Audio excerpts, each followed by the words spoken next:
BDO के अनुपस्थिति में मधेपुर थाना परिसर पर रविवार को की गई शांति समिति की बैठक चर्चा का विषय बना हुआ है। शांति एवं सौहार्दपूर्ण वातावरण में सरस्वती पूजा मनाए जाने को लेकर मधेपुर थाना अध्यक्ष द्वारा यह बैठक बुलाई गई थी। बैठक में थाना अध्यक्ष प्रकाश चंद्र राजू, अपर थाना अध्यक्ष महादेव साहू एवं स्थानीय जनप्रतिनिधियों ने भाग लिया। बीडीओ की ओर से लोहिया स्वच्छ विहार अभियान के प्रखंड समन्वयक ओम प्रकाश ने बैठक की अध्यक्षता की। बैठक पंजी पर प्रखंड विकास पदाधिकारी एवं थाना अध्यक्ष के संयुक्त अध्यक्षता में शांति समिति की बैठक किए जाने की बात लिखी गई है, जबकि बीडीओ के हस्ताक्षर की जगह लोहिया स्वच्छ विहार के प्रखंड समन्वयक ओम प्रकाश ने वास्ते कर अपना हस्ताक्षर किया है।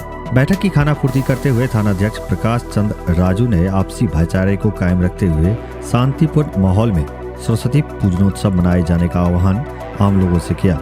उन्होंने कहा कि पूजा के दौरान किसी भी प्रकार से डीजे बजाने पर पूर्ण रूप से प्रतिबंध रहेगा।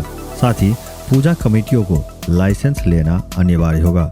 बैठक में राजद प्रखंड अध्यक्ष सह पच्छी पंचायत के मुखिया मोहम्मद मुमताज अंसारी, भाजपा नेता दीपक कुमार झा, नवादा पंचायत के मुखिया प्रतिनिधि मनोज कुमार महतो, भखराइन पंचायत के मुखिया विंदेश्वर मुखिया, कांग्रेस प्रखंड अध्यक्ष अब्दुल दयान हासिम, शिवकांत मिश्र, सरपंच मदन कुमार मिश्र, रमन कुमार झा, सुबोध झा, सत्यनारायण अग्रवाल, रामनाथ मंडल, विंदेश्वर साफी सहित अन्य लोगों ने भाग लिया।